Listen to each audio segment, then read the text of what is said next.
बोल जयकारा बोल मेरे श्री गुरु महाराज की जय। सौभाग्यशाली गुरुमुख हो। जीना खाने पीने के लिए नहीं बल्कि खाना पीना जीने के लिए है। और जिस गरज के लिए जीना है उस गरज को हर वक्त याद रखो, ताकि इस थोड़े दिनों के जीवन में तुम जीवन के असली प्रयोजन को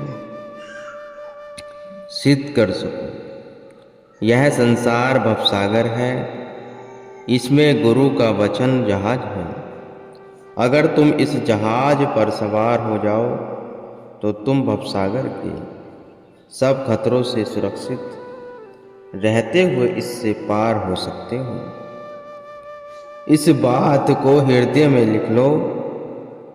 शुरू में जिस भाव को लेकर तुम भक्ति मार्ग पर चले हो उसको हर समय दृष्टिगोचर रखो, क्योंकि माया पग पग पर धोखा देने को तैयार है। अगर जरा भी अचेतता हुई तो तुमको ऐसा धक्का मिलेगा जो कहीं के कहीं जा गिरोगे। आम तौर पर मौन रहने की और वृत्ति को अंतर्मुखी रखने की आदत बनाओ, क्योंकि अधिक बोलने और वृत्ति के वही मुखी होने से रूहानियत व्यर्थ जाती है। इसलिए जवान से जो बोलो सोच समझकर बोलो और मतलब की बात बोलो। सबके साथ निश्चल निष्कपट और सच्चाई के साथ चलो। चाहे दूसरा तुम्हारे साथ जैसा भी बर्ताव करे उसकी करनी उसके साथ है, लेकिन तुम अपने मन को कदूरत से साफ रखो। दाना देने की आदत अच्छी नहीं है। ताना देने की आदत अच्छी नहीं है, क्योंकि इससे दूसरे के लिए दिल को चोट लग जाती है, और किसी के दिल को चोट लगना या रंज पहुंचना परमार्थी का धर्म नहीं है। जहाँ तक हो सके दूसरे को उभारने, तरक्की देने और चढ़ाने की कोशिश करो, क्योंकि इससे न सिर्फ उसका फायदा है बल्कि साथ तुम्हारी भी तरक्की है। प्रतिदिन भजन अभ्यास की आदत होनी चाहिए, क्योंकि आदत ही के कारण मनुष्य संसार में फंसता है, और आदत के कारण ही इससे छूटेगा। गुरु के शब्द अभ्यास की आदत सांसारिक बंधनों से छुटाने का सबसे उत्तम जरिया है। गुरु का पवित्र स्वरूप प्रामाणिक सृष्टि में सबसे ऊंची और आखिरी मिसाल है। सेवक को उनके वचन के साथ अपनी सुरती को ऐसा जोड़ देना चाहिए कि दोनों में एकता की अवस्था हो जाए, क्योंकि इसी एकता और मुलाकावत के अंदर ही उस पर असलियत का भेद प्रकट हो। तारीफ या प्रशंसा के योग्य संसार में केवल सद्गुरु हैं। अगर प्रशंसा करनी चाहते हो तो केवल सद्गुरु की करो। दूसरों की प्रशंसा या तारीफ करना खुशामंद और चापलूसी में दाखिल है। जो सेवक अपने अवगुणों को गुरु से छुपाता है वह गुरु को अंतर्यामी नहीं समझता। उसकी मिसाल उस रोगी की सी है जो अपने रोग को हकीम से छुपाता है और लज्जा के मारे प्रकट नहीं करता। उसका इलाज नहीं होगा, इसलिए दिल की खोटी खरी सब बातें गुरु के आगे खोल कर रख देनी चाहिए। गुरु से कछु न दुराइए, गुरु से झूठ न बोल, बुरी भली खोटी खरी गुरु आगे सब खोल। सेवक को ये तीन बातें हर समय याद रखनी चाहिए। एक यह कि मालिक तेरा अंतर्यामी है, जो कुछ तू करता है उसको वह देखता है। दूसरे यह कि जो कुछ तू कह रहा है उसको वह सुनता है। तीसरे जब तू चुप हुआ है उसको भी वह जानता है कि तू किस वास्ते चुप हुआ है। गुरुमुख की कुल कार्यवाही गुरु की प्रसन्नता की खातिर होती है। वह हर काम में उन्हीं की खुशी को दृष्टिगोचर रखता है और मनुष्य मनमुख इसका इष्ट अपना मन है। वह हर काम में अपने मन और इंद्रियों की प्रसन्नता देखता है। गुरुमुख और मनमुख के बीच यही फर्क है। जो कुछ खाओगे पहले गुरु को खिलाओगे, पीछे आप खाओ और प्रसाद के तौर पर खाओ। इसी प्रकार जो कुछ पियो पहले गुरु को पिलाओ, फिर आप पियो, और जो पहनो पहले गुरु को पहनाओ, पीछे अब आप पहनो। यह भक्ति का असल भेद है। इसके समझ लेने से तुम्हें संसार में कोई बंधन नहीं होगा। जो कर्म करो मालिक की सेवा समझकर करो, यहाँ तक कि तुम्हारा अपना खान पीन और शारीरिक क्रिया भी इष्ट देव की ही खातिर हो। क्योंकि जो कर्म अपनी खातिर किया जाएगा उसमें मन का बंधन होगा, और मन के बंधन से दुख सुख का होना आवश्यक है। जिसके मन में गुरु का प्रेम उत्पन्न हो गया उस पर मालिक की खास दया समझनी चाहिए। क्योंकि गुरु के चरणों की प्रीति एक ऐसी रोशनी है जो मालिक और जीव के बीच जितनी परतें हैं उन सबको साफ कर देती है।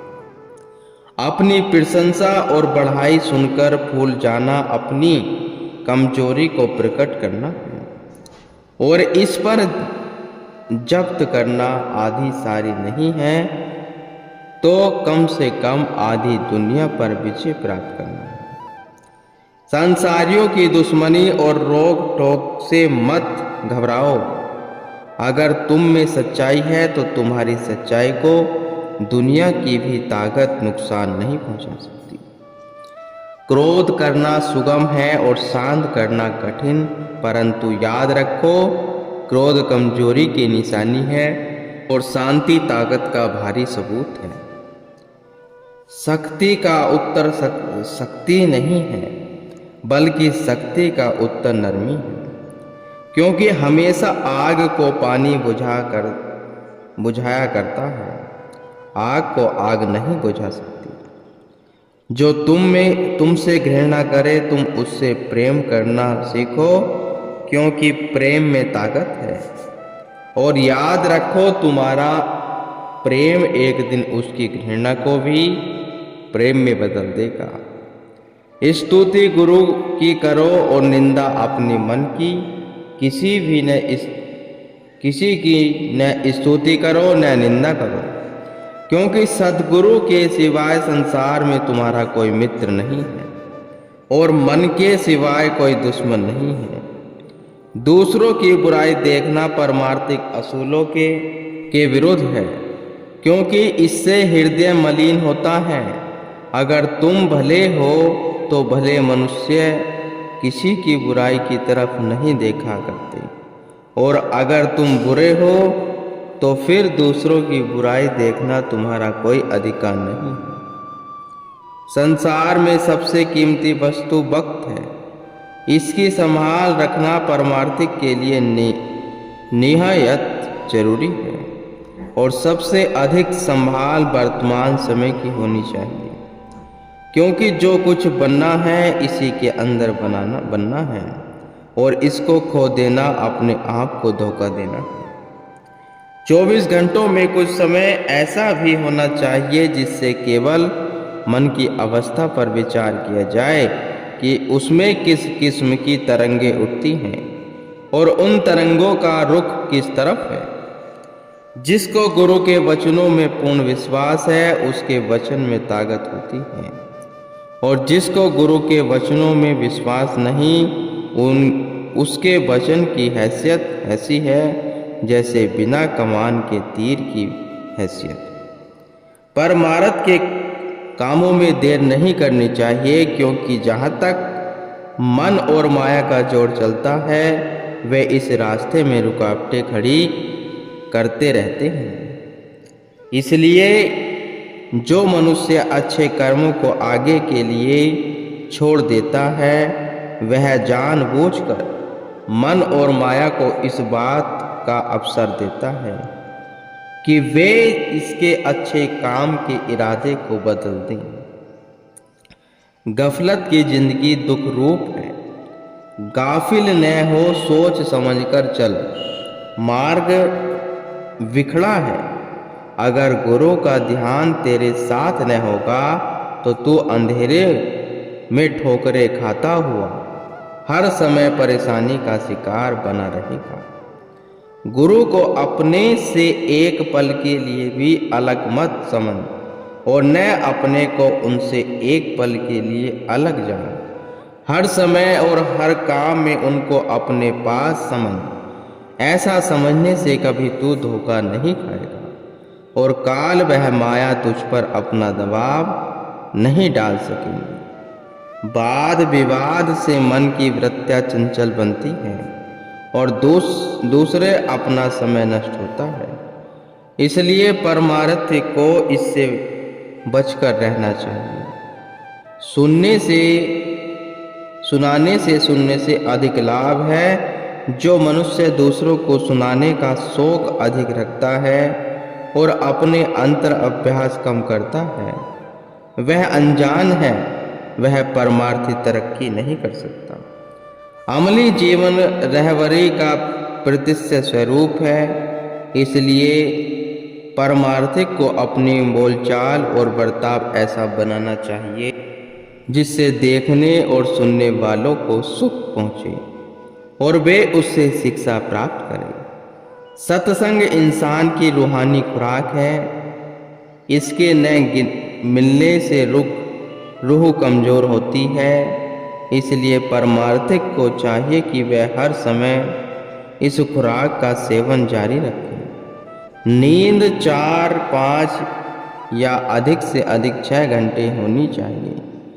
इससे अधिक होना गफलत और सुस्ती में दाखिल है और गाफिल वह सुस्त आदमी परमार्थ की कमाई नहीं कर सकता। पेट भरकर खाना भी आलस्य और सुस्ती को पैदा करता है।